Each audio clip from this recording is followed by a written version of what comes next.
साहब आपको क्या लगता है अगर वो इसी हिकमत अमली के तहत आगे बढ़ते हैं तो क्या अपने मकासद हासिल कर पाएंगे?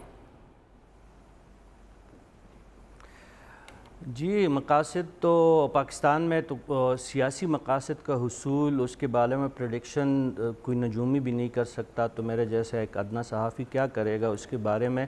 लेकिन ख़ान साहब मेरे आज के जलसे में उनके पास कहने के लिए कुछ ज़्यादा बचा नहीं है। अच्छा। मैंने पहले भी अर्ज़ किया था यहाँ पे कि ख़ान साहब इलेक्शन नहीं चाहते। पंजाब की असम्बली जो बनी है, वज़ीर आला चौधरी परवेज़ इलाही साहब जब से वज़ीर आला बने हैं वहाँ पे पंजाब की असम्बली भी कायम रहेगी, और जो मरकज़ में शहबाज शरीफ साहब की हुकूमत है वो भी ख़ान साहब नहीं गिराना चाहते।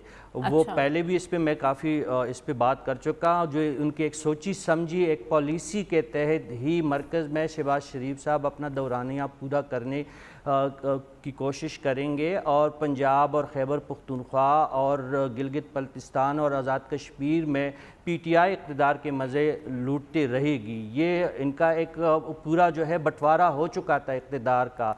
ये बाकी जो हम जज्बाती हो रहे थे कि इनक़िलाब की आमद है और ख़ान साहब किसी को नहीं छोड़ेंगे और ख़ान साहब जो है तहस नहस कर देंगे, अल्लाह का शुक्र है कि ख़ान साहब के रवैये में थोड़ी सी लचक हमें दिखाई दे रही है कुछ दिनों से। शहबाज गिल साहब के बयान से अगरचे अमली तौर पर उन्होंने अभी तक पीटीआई ने अपने आप को अलहदा नहीं किया है, लेकिन तासुर ये दिया जा रहा है फौज चौधरी साहब की बयानात को देखे, ख़ान साहब की बयानात को देखे कि अगर शहबाज गिल साहब ने कोई खिलाफ आईन और खिलाफ कानून काम किया है तो कानून के दायरे में उनके साथ अमल रवा रखा जाए, जो बिल्कुल। लेकिन साहब आज भी ख़ान साहब ने शहबाज गिल के एक जुमले की मजम्मत की है। उन्होंने कहा उन्होंने एक जुमला नामुनासिब बोला था, वो उन्हें नहीं बोलना चाहिए था। सहाफ़ियों से गुफ्तगू में उन्होंने ये बात की है। जी बिल्कुल, अच्छा तासुर है। मैं तो यही गुजारिश कर रहा हूँ कि ख़ान साहब की नाराज़गी अगर कुछ कम हुई है तो ख़ान साहब जो है साहिब जी की नाराज़गी भी कम हो सकती है। ख़ान जी और साहिब जी की लड़ाई है बेसिकली ना। इसमें तो शहबाज शरीफ साहब को तो ख़ान साहब की पार्टी कह रहे हैं कि ताना कोसार से ज़्यादा उनकी औकात ही नहीं है, तो उसकी तो हम बात ही नहीं करते। जिस तरह आपने कहा कि 9 साढ़े 9 बजे आज वज़ीर आज़म साहब कौम से खिताब फरमाएंगे, तो वो तो किसी खाते में पीटीआई के उसमें है ही नहीं, क्योंकि वो तो एक CDA के वज़ीर आज़म कभी उनको कहते हैं, कभी ताना कोसार का उनको वज़ीर आज़म कहते हैं, तो उसकी तो चले हम बात ही नहीं करते। बात करते हैं जो पॉपुलिस्ट लीडर है इस वक्त पाकिस्तान के, इमरान खान साहब की सियासत में। अगर उसमें कोई लचक हमें नज़र जो आ रही है बज़ाहिर, तो वो बड़ी अच्छी बात है। ये पाकिस्तानी सियासत के लिए खुशाइन है। मेरे लिए या जिस खित्ते से मेरा ताल्लुक़ है वो इमरान खान साहब के हॉकी स्टेडियम में जलसा, या उससे पहले जो मीनार पाकिस्तान में पीटीआई ने एक रिकॉर्ड बनाया था वो जलसा, या जो इस वक्त TLP हमारे पड़ोस में इस्लामाबाद के पड़ोस में ख़ान साहब से भी उनका दावा है कि उनसे ज़्यादा तादाद में लोग इस वक्त मौजूद है लियाकत बाग में। मुझे इन जलसों से ज़्यादा जो मेरा मसला है वो है आज भी दीर में सिक्योरिटी फोर्सेस पे हमला हुआ है, जवान शहीद हुए हैं, ठीक है।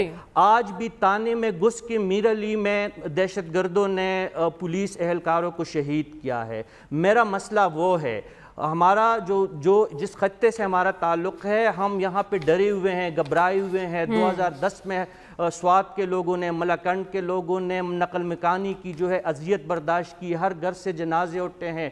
कबायली अजला जो इस वक्त खैबर पख्तूनख्वा और जिसका चीफ एग्जीक्यूटिव महमूद खान साहब है, और गालिब इम्कान यही है कि वो तो कबल या मटा जाने के का वक्त उनके पास नहीं है, लेकिन लाहौर में चूँकि उनकी मैं खबर पढ़ रहा था दुनिया ही TV पे कि उनके लिए एक नशिस्त रखी गई है परवेज़ इलाही साहब के पहलू में, वो हॉकी स्टेडियम में जलवा अफरोज़ होंगे। हमारे मसले ये है, ख़ान साहब को चाहिए, मैं फिर गुजारिश दस्तबस्ता होकर उनके सामने यही गुजारिश है कि उनकी बात जिन लोगों ने हथियार उठाए हैं वो लोग भी उन्हें अपना समझते हैं, उनकी बात पे वो यकीन भी करते हैं, क्योंकि 22-23 करोड़ में से 14-15 करोड़ के हुक्मरान इस वक्त शहबाज शरीफ नहीं बल्कि इमरान खान साहब है। वो इस स्टेज पे जश्न आज़ादी का माहौल है, इस स्टेज पे उन लोगों से कहे जिन लोगों ने हथियार उठा रखे हैं। चाहे यानी आप कह रहे हैं कि आज ख़ान साहब की तकरीर से पॉजिटिव इंप्रेशन जाना चाहिए।